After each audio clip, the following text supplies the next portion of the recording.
What's going on, man? It's your boy Jay Holley, and we are back for another episode of Unfiltered with Jesse Holley, episode 46. We cranking these things out. Thank you.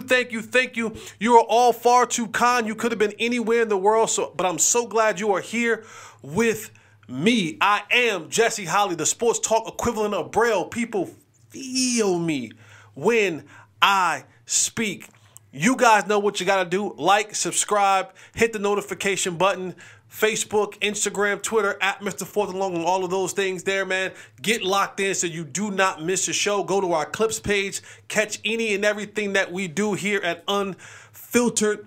You guys know how I like to get down. I like to give my motivation in the beginning because let's be honest, a lot of you aren't going to be here to the end. And that's okay because I, like you, are not for everybody. And that's what you have to be okay with. But before you go, before you leave, make sure you listen to at least 3 episodes. Give me a try now. Don't just say you don't like me or you want to leave and you haven't given me a try. Find 3 episodes. Give me about 15 minutes apiece on each one of those episodes. And if after those 3 episodes of 15 minutes, at least you still don't like me, you still not feeling what I'm saying? Like if you don't feel like the Braille, if you don't feel what I'm saying, find 3 more episodes. Yep, find 3 more episodes and do the same thing. And if that doesn't get it, then find 3 more episodes. That should probably do it. And after that, if you don't like me after that, that's a you problem. That's not a me problem. That's a you problem. All right, man, let me get right into this thing, man. And here's my word for today. And I love the fact that people sometimes hit me up and they go, man, what you said at the beginning was more doper than anything you said in the content. I'm cool with that. I'm cool, whatever floats your boat, whatever gets you in here and keeps you in here. Maybe it's the word at the beginning. Maybe it's the sport content. Maybe it's one or the other. Maybe it's both. I hope it's both, but if either one, then I've served my purpose. I've served my purpose in what I was called to do. But here is the word for today. Be the enemy of average. Be the enemy of average. Just getting up, just showing up makes you average. But so does everybody else that walks in that same place as you. So does everybody else who has those same goals, dreams, and aspirations. What you have to now push yourself past is that comfort zone of being average. Well, this is what I do every single day, and it's worked thus far, and it gets the job done. And if there are young athletes watching this, average will get you cut every single time. If there are business people, if there are entrepreneurs, if there are students, if there are theologians, if there are scientists, if there are researchers, being average will get you beat. Being average will get you overlooked. Being average will get you out of those rooms that you rightfully so belong in. But there has to be, there's this determination. There has to be something that is stamped on you that gives people the feeling that you're different. See, the average gets grouped in. And what happens is you get put in this pool of average and they kind of sort of pick through it. It's like the clearance rack at Ross or at TJ Maxx. It's picked over, right? And the stuff is flung all over the place. It's on the floor. The sizes don't match the hangers and it's not in the right place. And you're looking for your size and it's over there in the other size because that's how they group in all of the average folks. So you end up in that pool. Now, I'm not saying that there aren't some really good people in the average pool. I've gone to Ross and I've gone to TJ Maxx and I've gone to Burlington Coat Factory and I've been through those shelves and those things and I've found some decent stuff among the average. But see, when I go to Louis Vuitton, see, that's the above average. When I go to Gucci, when I go to Neiman Marcus, when I go to Barney's, when I go to those high-end places, see, that area, it's roped off. That area has specifics. That area has things that are one of one or very few. Sometimes you even have to order months out in advance to even have an opportunity to have it. So you want to be in that group. You want to be in the group of where when you come into this store, there is no rumbling through the things. When you come into this store, it's value that's put on that. See, if you allow yourself to be average, then you allow yourself to get picked over. You allow yourself to get just discarded among the rest. Oh, but when you stand out, when you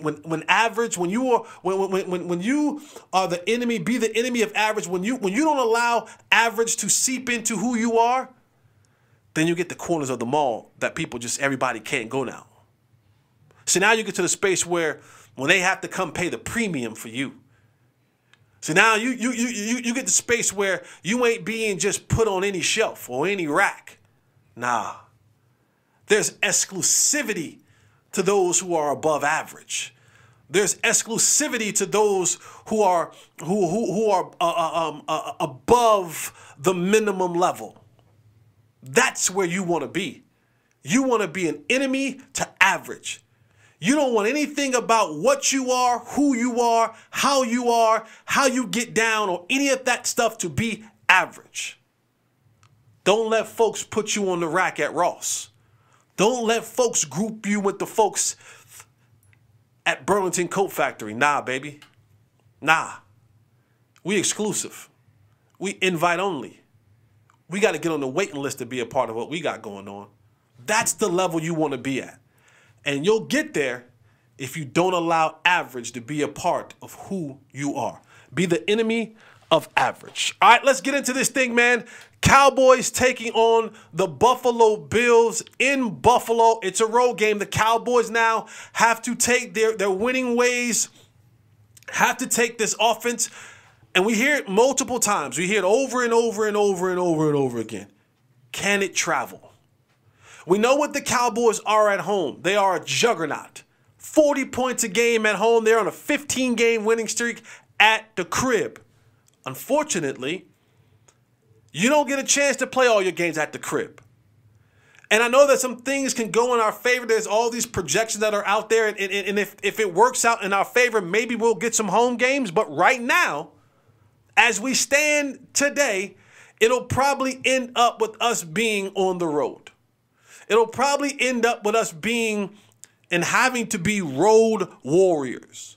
And I love the quote. I think it was Mike McCarthy or it was Dan Quinn. It was one of those two coaches who said, you know, playing games like against the Buffalo Bills on the road, it gives you playoff atmosphere. It gives you playoff caliber teams without the playoff consequences. What does he mean by that? I get a chance to go in and I get a chance to sharpen my sword against another quality opponent. The atmosphere, you already know what Bills Mafia is going to bring. And shout out to Bills Mafia. I give you guys tons of credit because you have an electric, your atmosphere is above average. You guys decided as a fan base that it was going to be an above average place for people to have to come and play. That you were going to turn that stadium into a terror dome for opposing teams that come in to it. And you've done a great job. And with that, you know, Mike McCarthy talked about we get a chance to go into that stadium where it's going to be a raucous crowd. It's going to be loud. It's going to be never ending. And it's going to be an atmosphere that feels playoff-ish. It feels like a playoff game. You're going to play one of the best quarterbacks in the league. And I know what some may feel, and don't get me, I packed the Bills up. But Josh Allen, even though he leads the league in interceptions, is still one of the top 10 quarterbacks in this league. When you cut on the film and you watch these games, you go, hold on now. Hold on. This ain't a 7-6 football team right here. This roster, this team, the way that they're playing, this isn't a 7-6 football team. It looks different. It looks a lot different than a 7-6 football team. And a lot of that has to do with Josh Allen, who's had some porous games early in the season, but he's rounding the corner. Good football player. But being able to take your team on the road in that atmosphere with the fan base who is going to be engaged and locked in, with the team in Buffalo that's looking up and saying, almost in the same kind of vein as the Cowboys, saying, you know what? A couple losses here and there, a couple wins by us, we find ourselves back in winning this division. Winning this division means we get home games. That's what you want at the end of the day. You want to try to get some home games. And while it's cold for Buffalo, I think the last thing you want to do is have a team like Miami. You know, you want them to come to Buffalo. So they're going to be wanting to have that atmosphere ripe and ready to go. Rightfully so. But the Cowboys get a chance, and this is the part where he says a playoff atmosphere without the playoff consequences. Meaning, even if we lose this game, our season isn't done. We can learn from this. We're already solidified to go into the playoffs. And if we are not going to get the #1 seed in the division, that means that we're going to have to travel. So what better way over these next couple of weeks than go on the road to Buffalo, go on the road to Miami against two quality opponents and test your skills, test your mental fortitude, test your ability to go into hostile environments and come out victorious. I think that is going to be a major factor and key for the Cowboys heading into this game. You're going to deal with some elements. You know, people have been watching the weather all across the board. Is it going to be snowing? It's not going to be snowing. Will it be windy? Possibly. The way the stadium is designed, it has the swirling that happens in the stadium. Will there be precipitation? Maybe. I don't know. There's a chance. You know, the weather, as the game begins to kind of get into the second half of the game, the sun will go down. You won't have the ability of the sun to kind of keep you warm, and that temperature goes from 50 to 30 real quick. That football gets a little bit colder, your fingers gets a little bit colder, your toes get a little bit colder. Making tackles become a little bit more business decisionist like. There are things that factor into going into this game. But I think the Cowboys, this Cowboys team looks different, feels different, playing different. And while if you're like me, and if we're being honest, this is unfiltered, we're an honest show. There are parts of me that are ready to be head over heels. But it's like, if you've had your heart broken before by shorty, by that handsome dude, by that fine girl, and you've had your heart broken, but then that new person comes along, you like, I wanna love like I normally supposed to love. I want to feel excited. I want to feel happy. I want to dive into this love like love is supposed to be dove into. But a part of you go, but that heartbreak of that last situation. And it sometimes doesn't allow you to fully dive into that love. That's why I am with the Cowboys. I'm like, my heart has been broken so many times. So many times. It's been ripped out of my chest, stomped on, spat on, kicked down the street, and run over by a bus. But you go and you look and you go, man, but this feels different. It even looks different. They win a game against Philadelphia where most of the time in the past they would have lost. So you're fighting, you're having this heart tug of war. It's like love, and it's like, no, I'm not gonna let my heart get hurt again. And it's like love, and I'm like, no, I'm not gonna let my heart. And it's like you're having this back and forth with the Cowboys. Because you're looking up and you're saying, this team has the components that it can go all the way. We've seen it. This is another test, and a part of me wants to go, let's go all in. Let's dive into this thing all in. But there's a part of me that goes, but the heartbreak. Oh, the heart. Such a gentle and fragile muscle. Is the heart a muscle? Sure.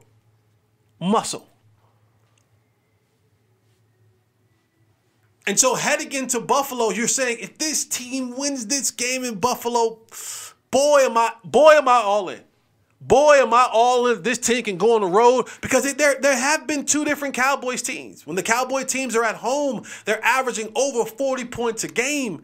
And 300 plus yards passing, over 400 total yards of offense. And then they go on the road and they're a different football team. Still decent, good football team. But 2 out of their 3 losses have come on the road. They've only scored 24 points on the road. And I know that the points will dip off, but we're talking about a 15-point. We're talking about, that's a 2-score type situation. So I do wonder, will this team be able to go on the road and have the level of success that is necessary, that is warranted, that is needed, that is expected to make the playoff run? They'll be without some of their key players. Big Hankins with the ankle injury, knee injury. They say he will come back. They haven't given us a timetable in that, but it's almost definite that he's not going to play this weekend. That's huge, both figuratively and literally. Like 340 pounds, that's huge. And one of the areas where the Cowboys have notoriously been susceptible and been a little bit weak is in the middle, is in the run game. Hence why he is here. Hence why they drafted a guy in the first round in Mazi Smith. And we'll talk a little bit more about Mazi, but this is why you brought in a guy like Hankins. And it's going to be necessary because we talk a ton about Josh Allen in this passing game. But when you look at Buffalo, like right now, Buffalo is 6th in the league in rushing. They're averaging 4.4 yards a carry, and their lead running back, James Cook, Dalvin Cook's little brother, he is 10th in the league with 790 yards rushing. So they'll run the football. The left side of that line, one of the guys that we had here in Dallas, Colin McGovern, and then you have Deion Dawkins, who I'm not comparing him to this guy, but he has a little bit of that. He has a little bit of that Trent Williams in him. That little bit of, I'm looking for a real fight. And they want to run on that left side so they can run the football. And the one thing about the Cowboys defensively, that they've gotten some good rotation, but that middle of that defense has kind of always been a stickler. It's always been something that we just couldn't quite put our fingers on and how to fix it. So we'll see. We'll see how that goes. But Mazi Smith, the Cowboys' first-round pick, was brought in to be a run stopper. One of his biggest issues in the learning curve, but I don't give grace on this. I give grace on moves and understanding and strength. I don't give grace to that Mazi Smith is consistently late off the ball. That part I don't understand. Like, you're the closest dude to the ball outside of the center. I don't know if if you're not hearing the snap count or seeing the ball being snapped, but it's this delay. It's like a second. It feels like a 1.5 seconds delay where the ball is snapped. Folks are moving. Linemen are moving. Running backs, receivers, everybody's moving. And Mazi is still in his stance. And I don't care how strong you are. You can be the world's strongest man strength. If you are late off the football by like a heartbeat, a second, brother, you're toast. You're toast. The ball's moving. Guys are moving. You got a step and a half on you. You're done. You're done. You're done. And God forbid that they're combo blocking. If they're combo blocking, meaning the center and the guard are coming together, combo or dual block, where they're going to come together, block you, and then at the last second, that guard is going to break off to get the linebacker, man, they're moving you 3, 4, 5 yards off the ball. Like, they're going to walk you into the back of the linebacker. And then we're wondering, well, why is that linebacker not being able to scrape and get plays? Well, your D tackle is 3 yards off the ball. Well, you're supposed to be coming downhill unimpeded. You're running into the back of your D tackle. And another thing is now when you go from a guy like Mozzie Smith playing 60 to 70% of the snaps, Hankins playing 60 to 70% of the snaps and Mozzie playing a reserve role, now Hankins is out. Mozzie has to now come in and now he gets the bulk of it. Now that can work two ways. I'm not going to keep it on the negative side because it can work in a way of, you know what? He gets double the amount of snaps. What's that mean? He can have double the amount of plays that he can actually make. So if he was making one play in the time that he was going in there during those 30 to 40% of the snaps, if he's getting double 60 to 70%, now he has an opportunity to make 3 plays, 4 plays. So that's a good thing. Or now Glav has empty. It could be double the miscues. And that's the part of this game where you're getting to this part of the year where what came on, when Hankins went out last week against Philadelphia, literally, the next 3 plays for the Philadelphia Eagles was right at Mozzie Smith. And for 3 plays in a row, he got beat in the midterms. He got dominated, and he was late off the ball. That's on film. Eye in the sky don't lie. They looking at that. And they're going to say, all right, Rook, we're going to test you again. We're going to see if you have the ability to hold up. If you don't, it's going to be a long football day for you. A long football day for Mozzie Smith. And then the second one is Malik Hooker, the safety, dealing with an ankle injury, kind of questionable for the game. And when you talk about Malik Hooker being in the back end, and yes, this team is littered with safeties, but the biggest thing is that, again, when you start taking guys off the field, you have to replace them with someone else. And whether that someone else is Donovan Wilson or Jaron Kearse or Wanye Thomas or Marquise Bell, one of the other safeties, well, someone else has to fill in those spots. So there is a rotation. There's a musical chairs of guys who have to fill in these spots. And now you have a guy like Hankins is out, and now another guy has to come in. So now as a play caller, Dan Quinn is a play caller now. Are you able to call comfortably, confidently, the things that you would normally call when you have the starters in there? And Malik Hooker being a guy who plays in that secondary, who is kind of the quarterback of the back end. He calls the checks, he gets everybody in line, he's the last line of defense. And when you're playing against Josh Allen, the play's never dead. The play is never dead. He is as athletic as the most athletic quarterback. He has top 3 arms in the league. I think between Mahomes, Herbert, and Josh Allen, they have 3 of the best arms in the league. If the Cowboys are going to win this game, they're going to have to get Josh Allen frazzled. They're going to have to get Josh Allen to have happy feet in the pocket. If you allow Josh Allen just to sit in the pocket, he'll pick you apart. He has the weapons. Of course, we know Stephon Diggs and Gabe Davis. He has 2 of the best tight ends in the league, and Dalton Kincaid and Knox. He has a speedster in Khalil Shakir. James Cook is also, not only is he in the top 10 in rushing, he's also in the top 10 as receiving running back. They use him a lot. He's become a useful back in the passing game. Remember, this offense looks different. They fired Ken Dorsey a couple of weeks ago. Joe Brady, remember Joe Brady? Remember that name? That was the offensive coordinator at LSU when Joe Burrow was there. Found his way into the league. I think he was at Carolina first, and now he's in Buffalo. He's taken over down that Ken Dorsey is going. And this offense, I hate to do this comparison, but Joe Brady is one of those guys like Kyle Shanahan. Over the last couple of games, 60% of the offensive snaps for the Buffalo Bills have had some sort of pre-snap motion. That is an indicator that the good new age coaches like to use. You saw what happened when Mike McCarthy began to use it. The Cowboys offense had begun to take off. The Bills will do that. They're going to motion guys. They're going to shift guys. They're going to do something more than not pre-snap. They want you to show your hand. They want to know whether it's man or zone or how guys are going to be playing. And the Cowboys have to be ready for that.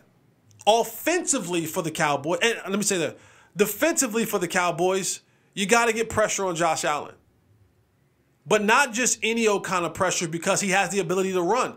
Like Josh Allen is one of those quarterbacks where you can hit him, and it's like that hitting dummy, right? That like with the weight at the bottom is like no matter how hard you hit it, it bounces back up, and you can hit it again, out, and it'll it'll come back up again, and out, you'll hit, and that's Josh Allen. No matter how he'll jump over people, he'll take the hits, he'll crash into you like a crash dummy. He'll get up. He's 6'5", 240 pounds. He'll run the football. And a play is never dead. A play is never dead. You got to guard guys 3, 4, 5, 6 seconds in the secondary. Because even when he's in the grasp of a defender, he still has the arm strength to throw it. Even when the pocket is collapsing, he still thinks it's the arrogance of, and it's a good arrogance. You know, only certain guys have this level of arrogance because they have the arm to back it up. If I have to use an analogy for Josh Allen is, because he has an arm cannon. And this is gonna resonate with my gun enthusiasts. Josh Allen has a bazooka with bad gun safety. He's just not like, you know, certain things. Hey, listen, don't point the gun at people. Hey, when you're at the range, you know, point the gun down. You know, make sure he breaks all the rules.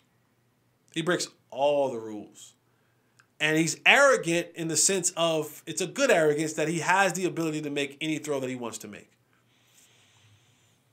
But I do think that the Cowboys, my belief in the Cowboys is high right now. I think the Cowboys will be able to pull out a major victory. The Cowboys in the red zone, playing against this Buffalo team, they're good in the red zone. They're really good in the red zone. 67% of the time they're scoring in the red zone. That's high. That's a high percentage. You got to keep them out of the red zone because they tend to score in the red zone. But the Cowboys offensively, I am one of the people now who are saying, you know what, Dak needs to be, he is and should be in the lead of the MVP. He's playing that well. They're doing some things right now with this offense that, honestly, I haven't been more confident in the offense, even the one that I played in for the Cowboys, than I am in this offense right now. CeeDee Lamb, elite. Dak playing his best brand of football, literally his best brand of football. Everything is coming together. I love the way that they use the two-back combination. I thought that was a little bit of a precursor to kind of how we have to get ready for the playoffs. Run the ball. Get ready for those tough downs. Divvy up these carries to my two backs. They did that against the Eagles, another playoff team. I think you'll see that continue. You can run the football on this Buffalo defense. These guys want a pass rush. Leonard Floyd and Russo and Von Miller, they want to pass, and Ed Oliver, they want a pass rush. The days of the big fat boys in the middle, those days are done. Like the Vince Wilforks of the world, where they just say, you know what, I'm going to clog up the middle. I'm going to eat up 2 blocks. Everybody now wants to be Aaron Donald. They want to play defensive tackle and want to get 10 sacks. This is a high defense. They play high. So you can get the leverage. And I think running the football for guys like Terrence Steele, for guys like Tyler Biadasz, it gives them an advantage. These guys want to rush the passer. If you bulldoze them, if you really drive them, you can knock confidence out of them. If you start getting 4.5, 4.6, 4.8, 5 yards a clip, that changes what you can do. Now safeties and linebackers begin to creep up. Now your aerial attack and the play action pass get going. The Cowboys have done a lot of that. But this is a team that you can run on and you should run on. There should be a singular, if not 2, but there should be at least one of these backs, Rico or Tony Pollard, that has over 100 yards in this game. It's there. It is there. Commit to it. Go on the road and commit to it. And the running gives you an opportunity to have long, sustainable drives. You want to keep this crowd out of the game. They feed off the Bills Mafia. This crowd is going to be energetic. It's going to be live. It's going to be lit. They're going to be juiced up, ready to go. But you go out there and you put 6, 7, 8, 9, 10 play drives up there, 5, 6 minutes, and you're running the football and you're passing the ball and you go down and you score, crowd gets quiet. Jokers start thinking about maybe we hit the exits in the third quarter if the game gets away from them. Folks don't want to stay that long in the cold. They probably will. This crowd is really good. They're going to stay all the way. But the Cowboys, to me, they have to run the football. Run it early, run it often, control the trenches, control the line of scrimmage, get those pass rushers on their heels. They do not want to deal with you in the run game for 4 quarters. They'll be juiced up early on in the game. Every team is. But I think if you punch them in the mouth and you go kind of all Marshawn Lynch over and over and over and over and over and over and over and over and over and over, they'll quit. They'll pack it up. They'll pack it up. I got the Cowboys winning this game. I've already packed the Bills up. There's no they win. I will say this. If they win, which I don't think they are, if the Bills win, I might pull the tape off the box. I might pull the tape off the packed up Bills box. But if they lose, which I think they will, I'm putting another duct tape. I'm putting another level of duct tape on the box, and I'm packing these jokers. I'm packing these jokers up for real, for real. I got the Cowboys winning this game. What score do I want? I got the Cowboys winning this game 28-20. 28-20. Cowboys win over the Buffalo Bills on the road. They become road warriors. I like that. All right, let's get into around the sports world. Get my picks in. Get my picks in. We already missed the Thursday night game, so won't pick that one. We got Saturday one. So. Oh, we got Saturday football now. That's right. Saturday football. We got Bengals, Vikings. My boy fell off. Josh Dobbs fell off. But I don't blame Josh Dobbs. I do not blame Josh Dobbs. Like, listen, bro, I was supposed to be just a backup. Y'all came in here and wanted me to be the starter after being here for 36 hours. They've demoted my boy. They've demoted Josh Dobbs, man. And the Browning hype is picking up some steam. Playoffs? Picking up some steam.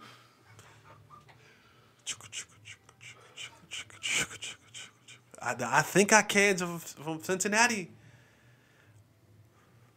I don't know, man. The Browning hype is real. Is real. Give me the Bengals at home over the Minnesota Vikings. Steelers, Colts. You know, this is I would say this. Both of these coaches, for the Colts and for the Steelers, they coaching their tail off this year. Some may say, you know, Mike Tomlin, you brought a little bit of this on yourself because your inability to get rid of Matt Canada early on in the year and all that kind of stuff. Whatever. But these two coaches have been coaching their tails off this year. I think the Steelers go on the road and defeat Gardner Minshew and company to take themselves to 8-6, push the Colts to 7-7. Give me the Steelers on the road defeating the Colts. All right, Dan.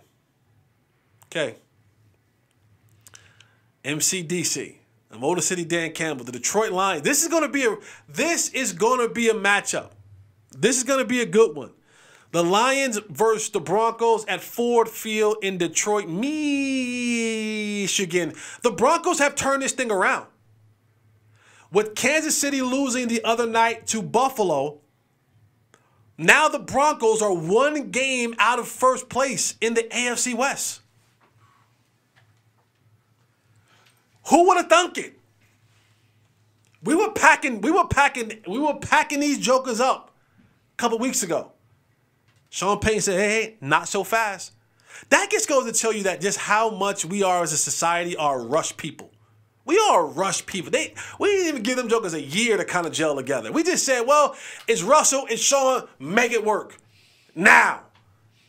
And we were like, oh, they didn't work at the beginning of the year. They're done. Pack them up. And they said, not so fast. We're figuring this thing out. Russ is giving me what I need. Sean is saying, Russ is saying, Sean is giving me what I need. Sean is saying, Russ, the partnership is coming together. It's coming together. But I got them. I'm not giving up on you yet, Dan. I'm not giving, Detroit, I'm not giving up on y'all yet. I'm still rocking with y'all. I think you're legit. I'm not giving up on you yet. Give me Detroit at home over the Denver Broncos to end the Saturday night nightcap of football. We move to Sunday. Bears, Browns. I've already told you. I've packed Justin Fields up. I've packed the Bears up. This Browns defense is legit. Legit. They are going to smother, harass, and maul Justin Fields. I promise you. It's going to get ugly for Justin Fields and his receivers and his running backs. Give me the Browns at home over the Bears. Bucks, Packers. Tough game. Give me the Packers. Give me Jordan Love at home over the Tampa Bay Bucks. Tennessee. The Tennessee Titans at home versus the Houston Texans. Don't know if my boy play. CJ Stroud still in concussion protocol. Hadn't got out of concussion protocol just yet. We'll see what happens. You know, you get later in the week and you still ain't out of concussion protocol. I mean, you ain't practicing. Don't know. Will Levis. That girl was fine. He had two with him. The one who ditched him? Yeah. My boy wasn't a starter. She was like, I'm out. Apparently she cashed in, too. She got a deal. Yeah, she had a little endorsement deal and everything like that. And she cashed out. She left him. Now she's trying to hit him with the, hey, big head. He's trying to hit him with the, hey, big head. It was funny. She posted something online, and all of the Titans fans started, like, sending his stats. Like, yeah, you know, like, stats from the game. So they're like, nah, don't try to get back in this thing now. No C.J. Stroud. The Texans don't have a chance. So if C.J. Stroud plays, give me the Texans. If he does not play, they don't have a shot. They don't have a chance. C.J. Stroud is the straw that stirs this coffee, is the engine of this locomotive. They go as he go. And if C.J. Stroud is out in concussion protocol, he hit his head pretty hard in that game. Like, he hit his head hard on that ground. Give me the Titans at home over the Texans. Jets, Dolphins. Yeah. Dolphins by 100. Pack them up. Pack up the Jets. Dolphins by 100. Chiefs, Patriots. The Chiefs may beat the Patriots by 60. I think angry Patrick Mahomes, I'm here. I'm here. That's Patrick. I'm here. He's pissed. I'm here. Angry Patrick Mahomes is going to destroy. He's pissed. He's pissed. He is pissed. Give me Chiefs by 60 over the Patriots. Pack them up. Bill Belichick, I told you, brother, all due respect to you, no disrespect to you, one of the GOATs. It's time. It's time. Go to Martha's Vineyard, sip your wine, get on your boat, take your shirt off, twist it around the hip. No, just relax, brother. It's it. That's it for you, man. That's it. Don't think about going to coach nowhere else. This is it. You had a great run. Go be a family man or something, man. Go do something else. Go with your dog and go chill. Give me Chiefs by 60 over the Patriots. Giants, Saints in New Orleans. Gabagool. I don't know what that means, and I hope that is not racist. Isn't it gabagool a food? Is that a food? I hope it's a food. And listen, all my Italian brothers, I hope that's not racist. I hope that's not inappropriate. I just felt like that's what they say when they do the gabagool. And I keep saying it. Sorry. Give me the chicken cutlets.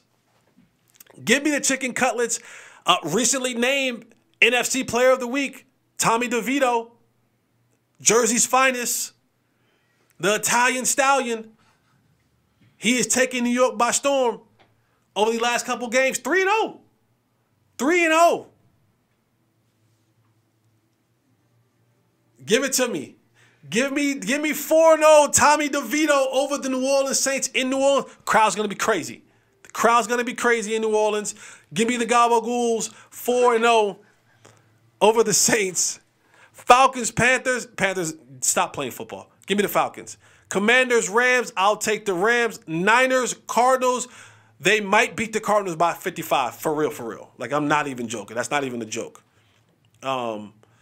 Cowboys, Bills. I already told you my Cowboys-Bill prediction, 28-20. Give me the Cowboys on the Road Warriors. And then the nightcap, it's going to be a good one. It's going to be a good one. Sunday Night Football, Ravens at Jacksonville. Quiet as it's kept.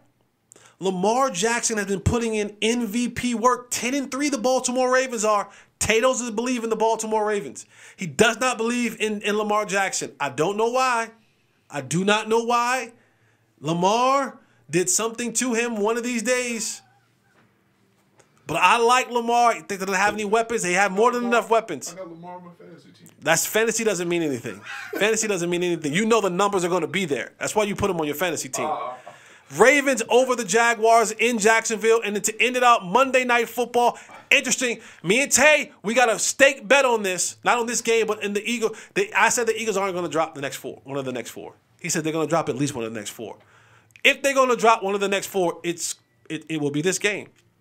The Eagles are 0. Tommy DeVito might get them too. Tommy DeVito is not getting the Eagles. The gabagool will run out. The gabagool will be gabagone. Philadelphia, in the last 7 appearances against the Seattle Seahawks, are 0-7. They have been dominated by the Seahawks. They have to go up to Seattle, who also has some great fans. I do not know if Geno Smith is going to play. If Geno Smith is not going to play, it's going to be even worse for Seahawks. Give me Philly winning the Monday Night Football game against the Seahawks, and that's my picks around the sports league. Let's move over. Let's stay in the NFL for a second. Earlier this week, NFL had their meetings in Dallas-Fort Worth. Couple things that came out of that.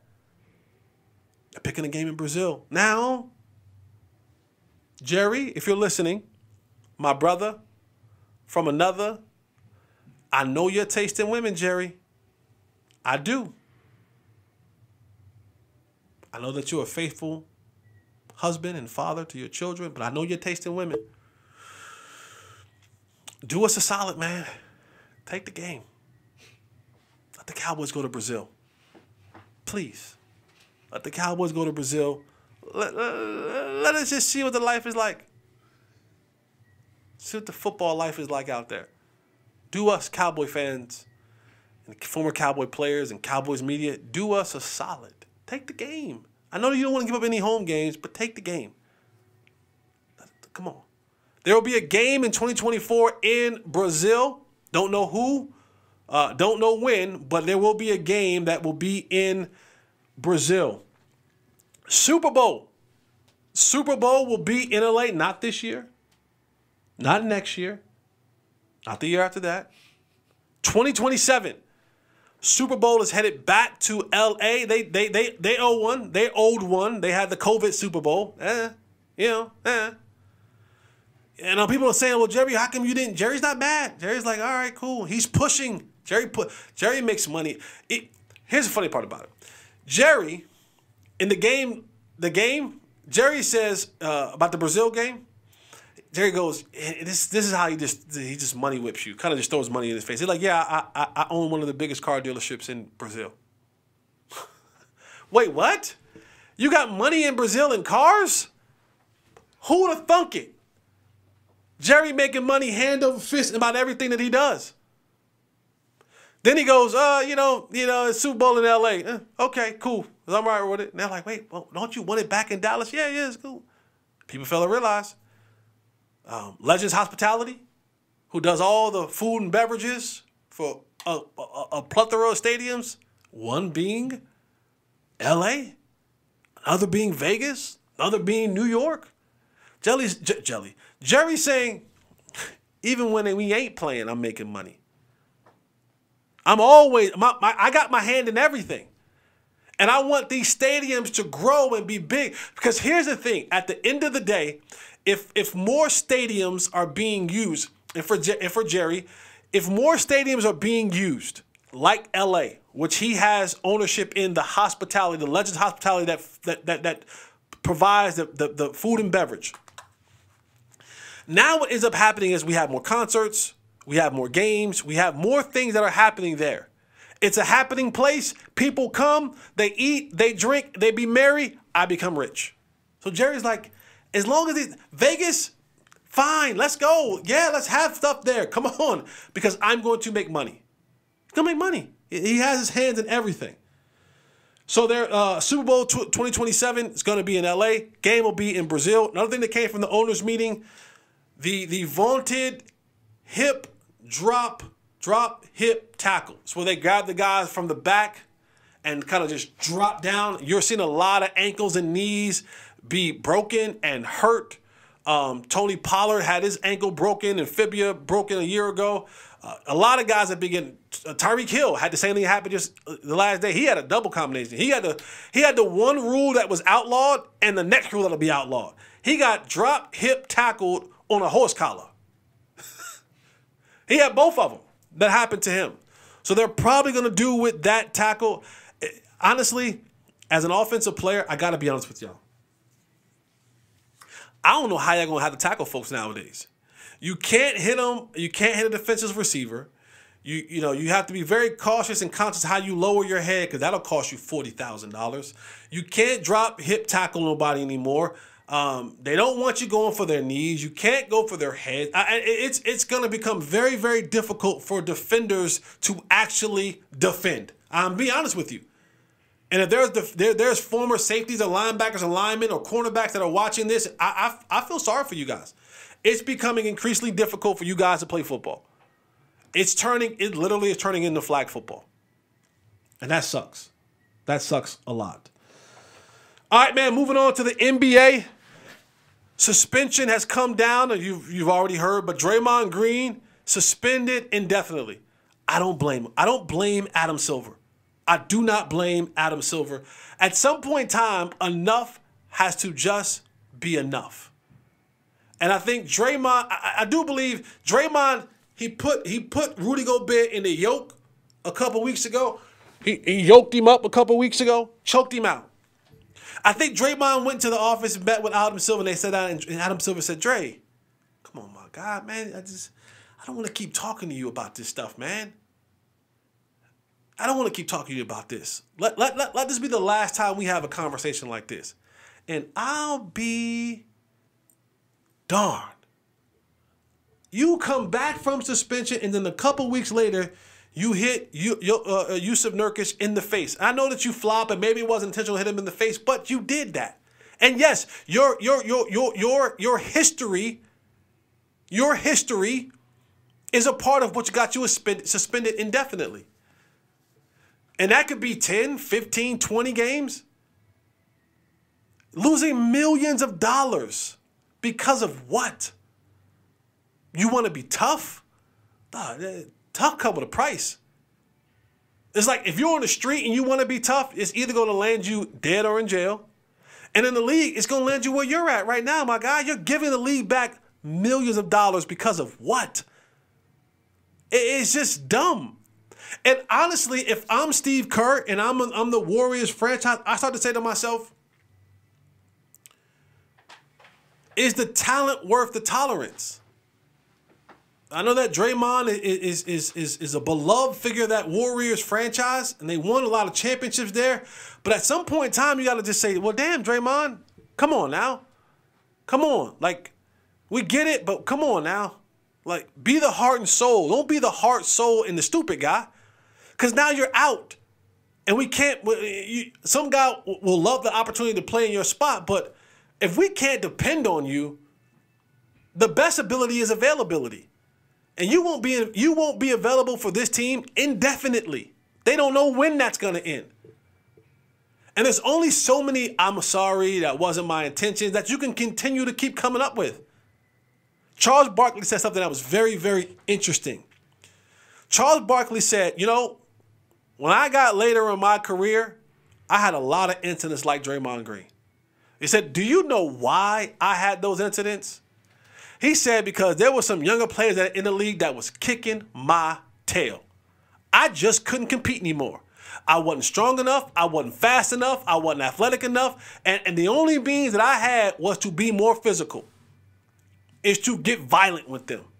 So I would beat some of these dudes up, take this fine or take the suspensions, so that hopefully that it echoed across the league, so that when these other young athletic dudes came to town or I came to town, they took it a little easy on old Chuck. And maybe that's Draymond. Maybe Draymond is looking at that and saying, you know what, I can't compete like I once did. I'm not as strong. I'm not as fast. I'm not as nimble. I'm not as quick. So I got to just start. And a lot of it, people are saying it's the European players. Well, guess what the European players are? Those some skilled mofos. They quick, they're agile, they can shoot, they can pass, they got moves, they have agility.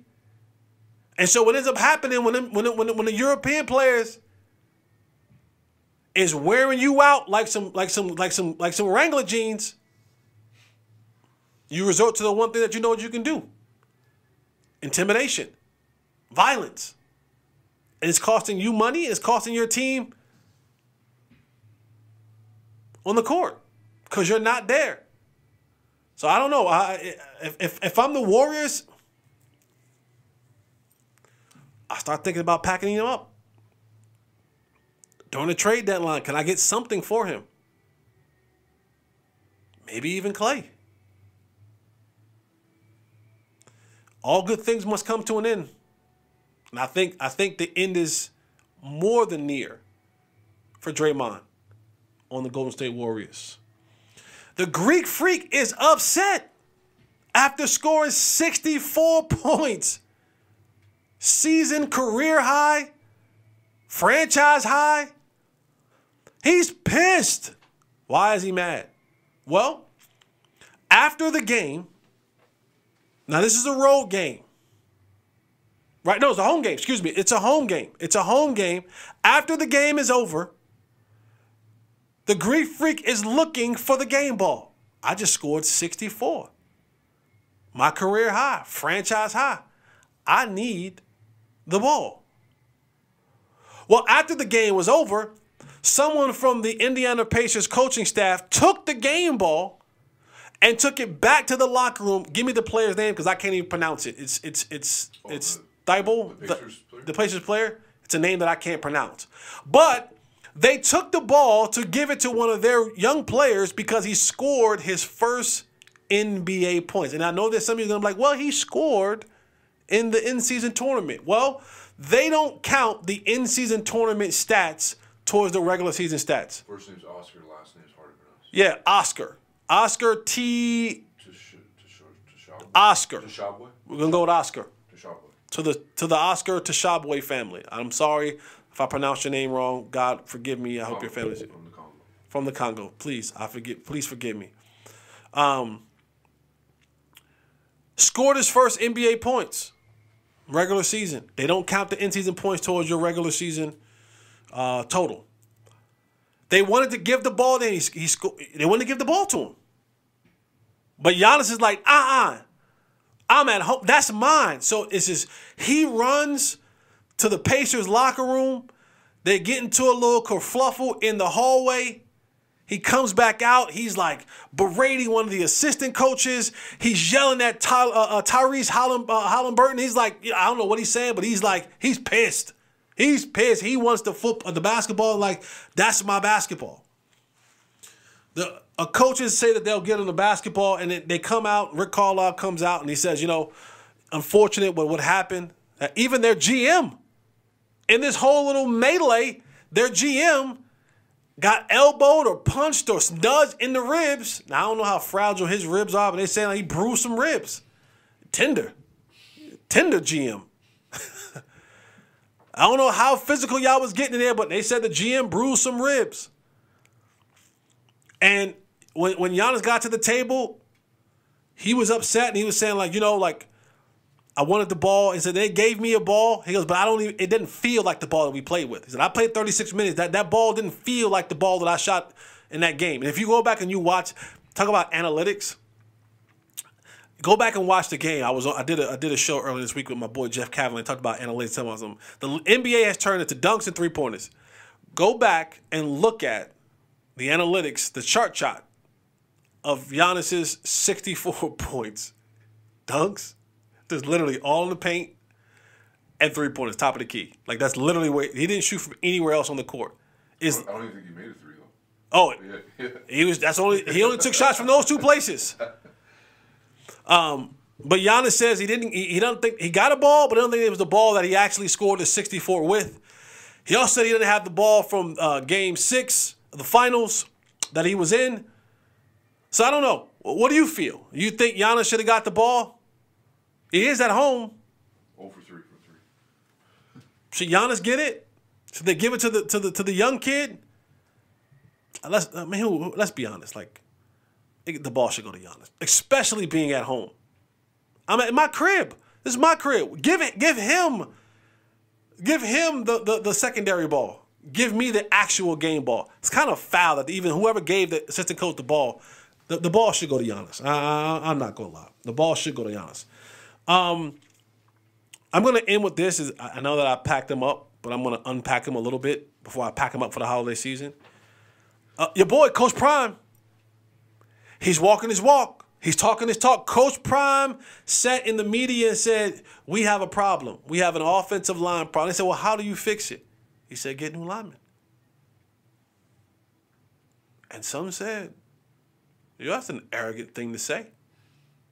You got linemen here, and they're not playing well, but you're going to – well, there needs to be something said about a man who walks and talks what he walks and lives out everything he said he is going to do.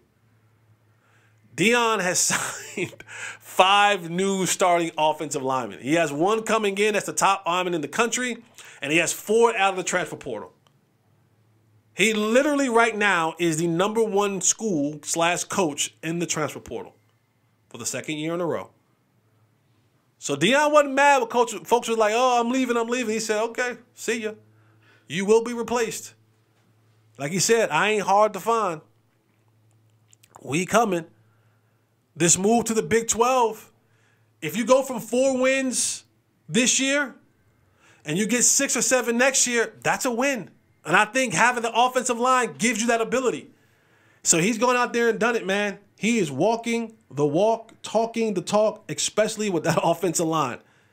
The skills guy, that's easy to find. There's enough skill guys on this planet that even in the portal, some young kids, he'll find them. But the ability to protect and ability to have a good defensive line, if he solidifies that,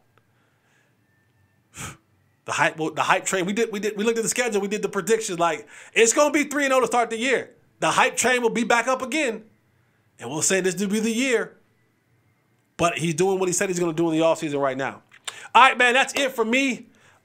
You guys are so gracious. Thank you so much for being here.